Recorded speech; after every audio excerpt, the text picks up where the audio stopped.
Did you know that while the majority of Americans are supportive of paid family leave, only 11 states have passed their own policies and 4 of those have not yet been implemented?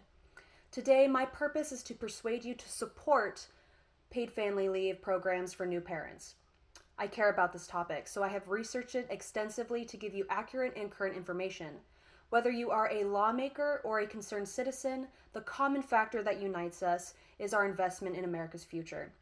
Our choices about paid family leave today can have a far-reaching effect on our country. After hearing what I say, I am confident that you will agree that my solution is America's best option. First, I will begin with the problem, then go over its causes, and finally offer my solutions. With our roadmap in place, let's go over the problem. The problem is some people oppose government-mandated paid family leave. For example, a national survey of U.S. adults indicated about 6 in 10 Americans do not support government-mandated paid family leave. According to the March 23, 2017 article titled, "Americans Widely Support Paid Family and Medical Leave but Differ Over Specific Policies," published by the Pew Research Center, a nonprofit, nonpartisan, and non-advocacy organization, roughly 6 in 10 Americans do not support paid family leave. In other words, a little over half of Americans would vote to oppose mandated paid family leave. Another example from the same survey indicated that a little over half of American adults also oppose paid family leave. According to the same article I mentioned by the Pew Research Center, there's an almost even divide between adult Americans on whether the government should require employers to offer paid family leave. Plainly speaking, approximately half of adult Americans over 18 would vote against paid family leave. With the problems covered, let's turn to the supporting reasons. Let's turn to the opposing reasons.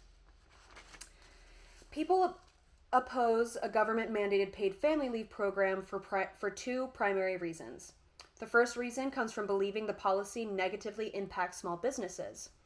According to the same article I mentioned by the Pew Research Center, 58% of Americans say that universal access to paid family leave would have a very or somewhat negative impact due to the belief that most small businesses that offer paid family leave would have to cut back on salaries in order to do so. What this means is that half of Americans worry that a government-mandated paid family leave policy would hurt employees of small businesses due to having to make cuts to wages and other benefits that are supposed to support them. However, there is evidence of positive effects of paid family leave on recruitment, retention, productivity, and overall performance of employees. According to the October 19, 2016 article, "Paid Leave is Good for Small Business," published by the Center of American Progress, an independent, nonpartisan policy institute, after surveying 253 small business employers and 500 individuals that had undergone a paid leave program, 91% said that the law had a positive effect or no noticeable effect on profitability and performance. In plain English, a large majority of small businesses were either not noticeably economically impacted by the paid leave policy, or they were actually impacted positively on profitability. The second reason comes from believing that the policy is commonly abused. According to the same article I mentioned by the Pew Research Center, 55% of Americans believe it is at least somewhat common for workers who have access to paid family leave to abuse it by taking unnecessary time off. What the author is saying is that half of Americans worry that the policy could be abused by employees taking unnecessary advantage of the program when they don't need to. However, there are no statistically significant or economically meaningful adverse impacts on employer ratings of employee performance after utilization of paid family leave.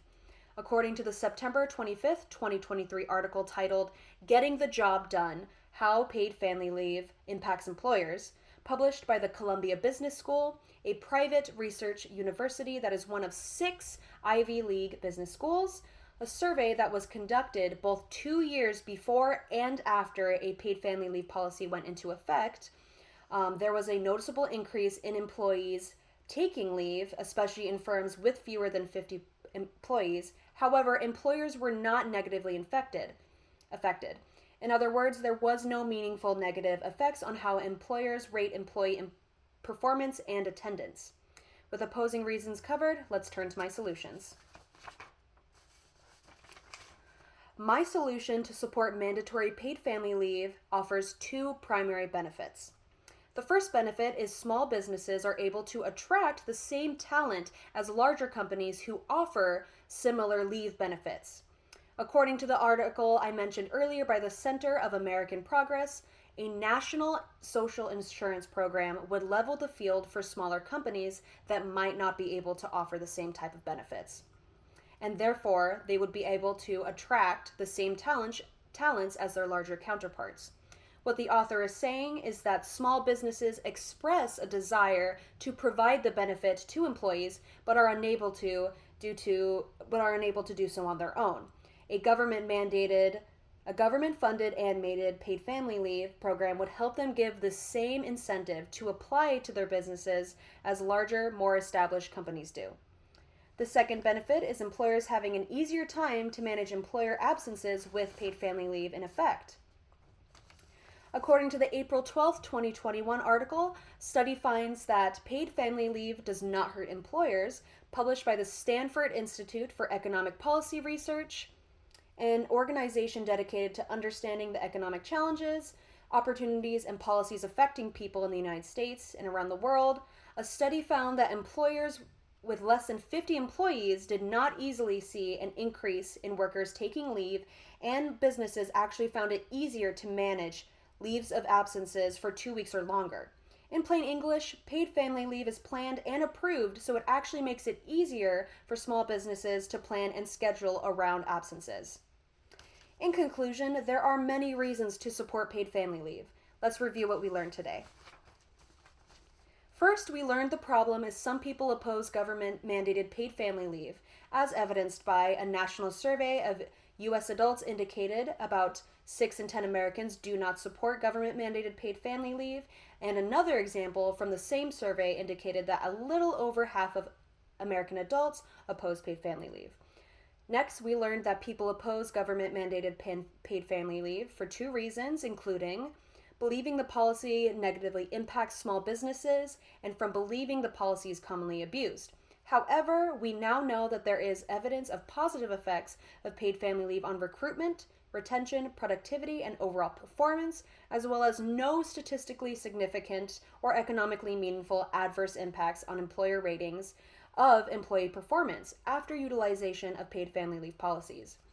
Finally, we learned my solution to support mandatory paid family leave offers 2 primary benefits, which are small businesses being able to attract the same talent as larger companies who offer the similar paid family leave benefits, and employers having an easier time managing employee absences with paid family leave in effect.